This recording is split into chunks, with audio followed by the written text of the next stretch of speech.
Speaking of walls, this is not my normal setup. No, there's only 3 walls here, though. You watch my videos, I'm impressed. That's really nice of you. Or at least you tell me. No, I know you do, and the audience will probably know Mr. Josh Haftel, because when I do Adobe videos, you are always, and this is what I like about you, you are always there to answer questions. Your knowledge of links to the help index is more than impressive. Seriously, it's like, and it's really cool that you do that, because people do have questions, and it's like, no, that's you're thinking of it wrong, or yes, we do this, or whatever that is. So. Well, I think it's really important for people to be aware that there are human beings actually at the company that care very much about what it is that we do and the photography tool sets that we're building. So this is the first time that we've met in person. I think you claim it's not.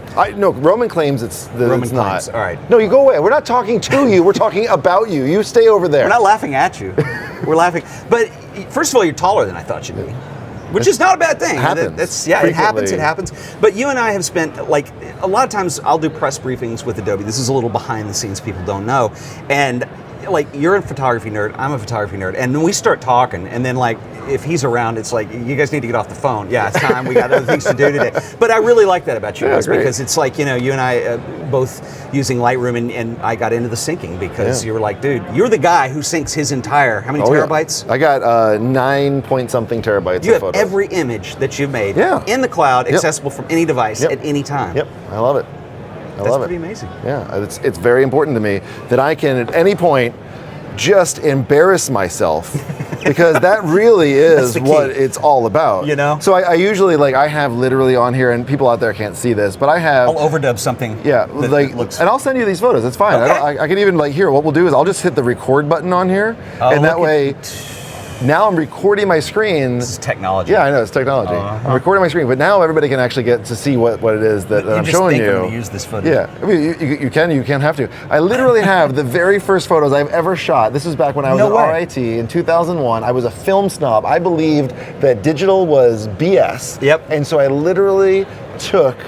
I rented, like, or borrowed from the Cage, like one of their, it was a Olympus 2100 UZ, which is a 2 megapixel ultra zoom. Yeah. It looks, that was the first digital that you shot. That was my first digital camera, and here is a selfie from 2001. You've changed a little. You're a good-looking guy there. Oh, thank you. But no longer. But the idea was that I literally have every single digital photo I've ever shot in my life in my pocket at all times, so that I can embarrass myself in this way. But see, I have not done that. I have probably, I think, 90% of every digital image and scan, because my stuff was living on drives around the office, and like, it took like almost a month of dedicated time, a little bit every day. Who has that time? No, you don't. But I was insistent on doing it, because, you know, I said I would do it in like a YouTube video or something, and so I had to hold to it. But it really is nice to have all of that there, and particularly if you, even if your metadata skills are not all that hot, I think we're all in that boat. I can generally remember the year. Yeah. You know, you can trip down memory lane a little bit. Yeah, it depends on what was going on there. But it's either the year, or I remember what camera I used. So there's enough metadata to kind of, and then you can slowly piece it together, and you know, it's a beautiful thing. Yeah, but the other thing I wanted to talk about, we have many devices here on the desk. Yeah, we do. But what I love about Lightroom Mobile specifically is that, and you know all this stuff, but I test phones for videos that I do, and I can put Lightroom Mobile on every phone, log into my account, it's all right upload the photos, and then they download to my machine. So there's one less step. I don't have to look for cables or anything. It's just seamless. Yeah. It's like, it's what the cloud, and one day when the technology is fast enough to deal with video, you'll be able to do with that too. Easily. I mean, you do it now. 5G, right? Like, that's the next, like, that's another we just G. one more G, and then we're good. Does 5G count? No. Because it says I'm on that. No. That's faux 5G. I can't speak to that. I do want to ask you though. So this is what's interesting to me about by the way, I never said we're at Adobe Max right now. Are we? We're in LA. Well, we're on the internet as far as they're seeing us. Oh, cool. Yeah. But this is I don't know if they could see the cool graphics or not. But there's an A. The people going by. A. We were going to do a talk show earlier, but but anyway, being at Max, and we've done this is my first time at Max. Welcome. We did the keynote this morning. Thank you. And I have some interesting impressions about where we are, because a lot of it's like, if people who are into photography were expecting, you know, these flashy, crazy updates on Lightroom, we didn't have those this morning. But this year has been a big year for Lightroom. Yeah. And I know that some of it isn't as sexy to talk about, but when you get into under the hood performance. How dare you? You and I find it to be very sexy. I think it's amazing. My children are beautiful. I'm getting Wonderful. goosebumps just hearing about your child code. But, you know, the whole idea of involving in the work that you guys have done with companies like NVIDIA, with RTX and all that, to really start putting more off onto the GPU. Now I'm losing people because I'm using heavy terms. But it's interesting to see where Lightroom's evolution is, but the big news today was, you know, the adoption of Sensei into Photoshop Mobile. Yes. No, Photoshop Camera. Photoshop Camera. Sorry, there's PS and C in my mind. It's all been a blur. But Photoshop Camera. Yeah. And a lot of the stuff that's in there, and Luminar did this with some of their software this year, where you can do a dynamic replacement of a sky, for instance. But what I want people to take away, now you can talk more to this because I'm sure there's future development that could be had, but what the power that we have here is that you have software that's able to look at an image and identify this is a tree, this is a face, this is a house, this is a cloud. Right. Which seems basic, but we're on the cusp of being able to do this. Yeah, I mean, if you look at, we're Adobe. We have, yes, welcome to Adobe. I'm just here as a guest, but yeah. But we have like so many different technologies and different technology stacks, and with lots and lots of researchers that are trying to solve a lot of different kinds of creative problems. Right. And so what you can start to see is we're building AI and Sensei technology into a whole host of different tools. So if you see like earlier, I think it was this year, time means nothing anymore. I have no idea It's 8 what weeks it till is. January, that's all I know. I don't know. Is it? I know, and when you find that out, then it bothers you. So anyway, like sometime, I think it was this year, Photoshop had this whole select subject technology built into it. Brand new, right. And now, like today at Max, they announced like there's a new select subject tool inside of Photoshop where you can go in there and be like, oh, I want this area. There's a subject inside of there. There's 3 lime slices. Right. I want the middle one. Yeah, exactly. It's crazy. And so, like all that kind of machine learning based algorithm that it's using, that technology exists, and you can imagine like how could we on other tools even take advantage of that technology. And so it's really interesting to think about how you'll see some technology coming out first in one area, and then how could we use it in other parts of it. Another example of this is we have a technology preview right now. It's available on both Lightroom.adobe.com and on Android devices. It's called Best Photos. And Best Photos, the whole premise behind it is, there's a lot of similarity between a lot of the photos that we're shooting.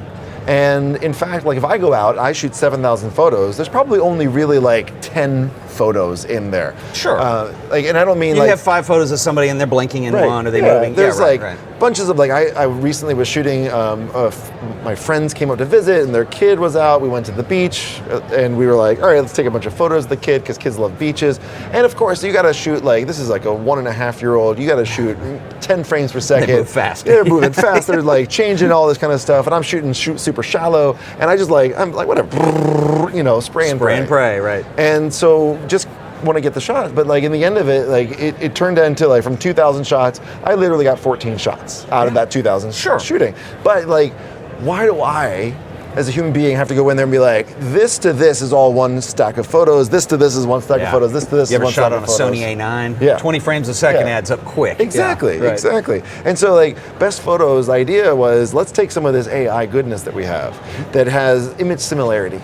Say hey, let's find a series of photos that are all the same, and then let's do some. One thing is moving or whatever. Exactly, and then you have subject recognition where you can tell the face, which is the one where we have emotion detection, which one is the person, the eyes are open and they're smiling, and then.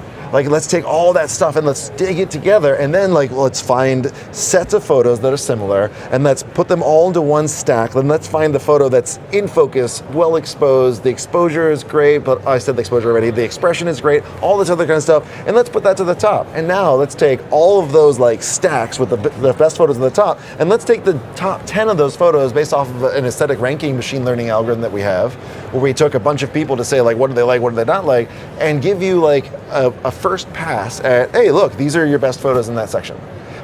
Let's make this stuff happen really fast. And that's using a number of these underlying technologies that we've been building, and then we can either partnering with our engineering teams or our designers, we can say like, oh, we got this thing and got this. It's kind of like a fun nerd smorgasbord. You know, you just go in there and be like, I want a little bit of aesthetic ranking with a little bit of this image similarity and a little bit of this one, and what else can we do? Even if like this whole idea of a computer making selections with this idea of AI scares you, it's like it's a different way to look at your work. I think in some ways it's like, okay, well, you know, try this, see if this happens. You know, and it's also, it makes me think too. Sorry, I made a right turn.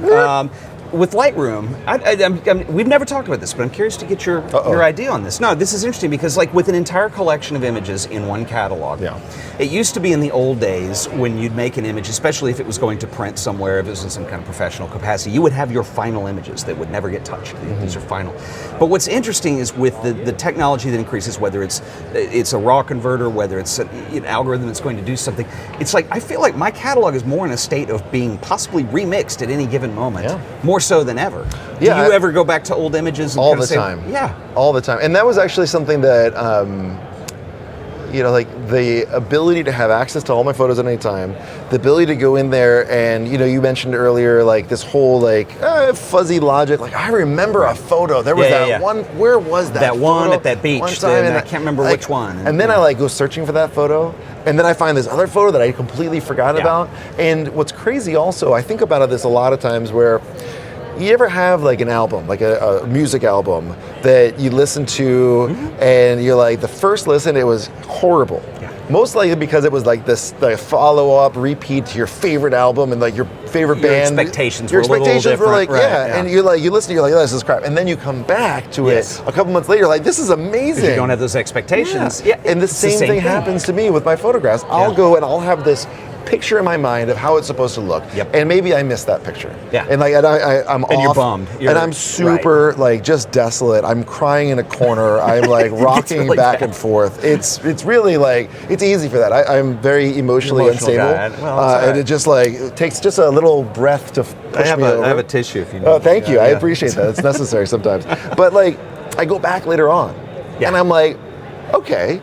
You know, that thing that I was trying to do, I didn't get that. But there's this other thing here. It's kind of cool. And that's neat. And, or maybe I was just inspired by, like, I went to a gallery or I saw some photos online. And now I've got like a new way of looking at it. And so like going back through my like set of photos that I have from before, it's super fun.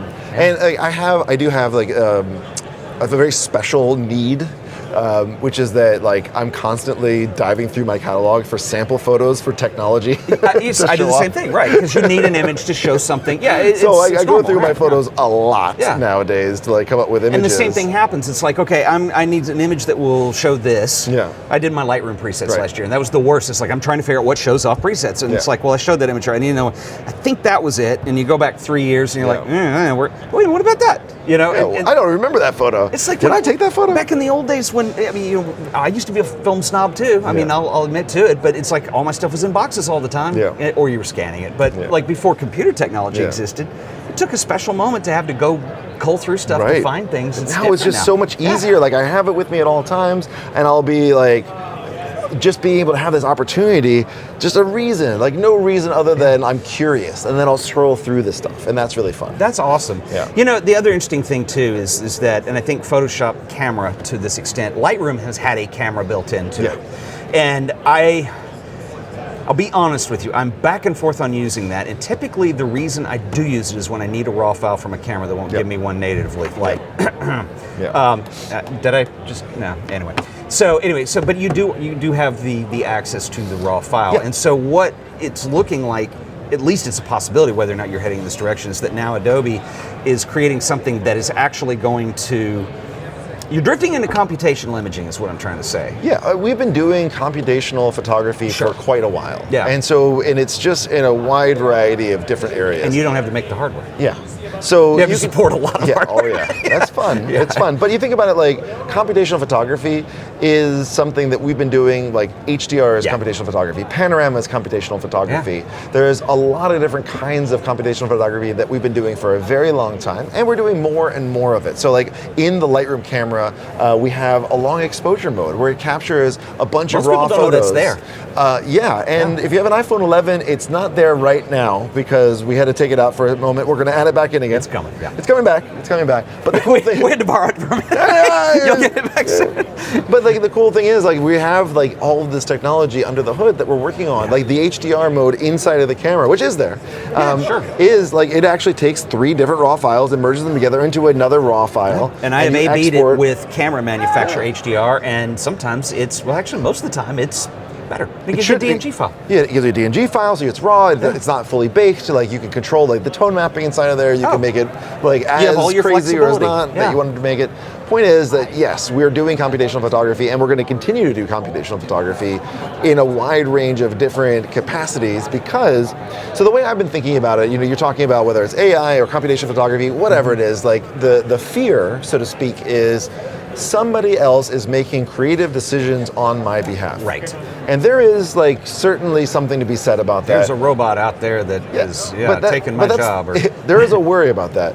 But the thing that I liken it to, or like the analogy that's come to my mind recently, which I'm sure somebody's already made this analogy and it's not news to your listeners, but the analogy that rings true to me is once upon a time, to be a photographer, you also had to be a chemist.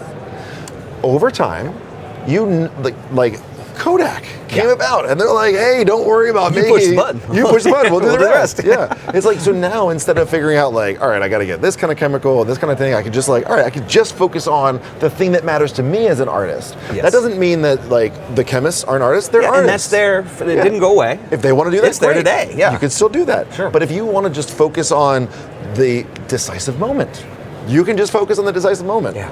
If you want to focus on whatever it is that you want to do, you can do just that. And so AI and like a lot of these other technologies are now enabling you to decide what is the art that you want to represent and what do you want to focus on. And that way what we can do is we can say like, instead of just always feeling like we have to get contact dermatitis in the chemicals, what we can think about, you're supposed to wear nitrile gloves, always wear nitrile gloves. No, I just man up and go for it. Oh yeah. I'm burning. Yeah. But like until like if you don't want to do that, what you can focus on is like the thing that resonates inside of you. It's like saying a DJ isn't an artist or isn't like a musician. Like DJs are musicians, but they're taking other pieces of music and they're piecing it together in their own way. It's the same way that composers are piecing things together. They're artists. Absolutely. Same way like chefs are taking ingredients that they may not themselves have grown, or they may have even taken other components that have already like. There are sometimes people, really great sandwich artists that don't make the bread. Oh wait, but the sandwich artists do make the bread. Wrong analogy. Point is, I like your thinking though. Point is, you can choose. You can choose at where you want to be inside of there, and that enables people to be the kind of creative that they want to be. I like that. Josh, you the man. Good to talk to you. Come on here again anytime you want. Of course. You were welcome. Thank you. You guys. I love talking with you. You know, and the only thing we're missing is normally we're on the phone and Roman's like, okay, you guys need to like wrap it up. Yeah, come on. But we're having fun, man. I mean, that's how it is. Anyway, it's always fun to talk to you, and thanks for being on, man. Cool. You'll come on again, right? Of course. I didn't offend? No, never. I bathed today, so. I didn't. I hope I didn't offend you. Thought something was all right. All right, man. Thanks, man. Cool. Appreciate it.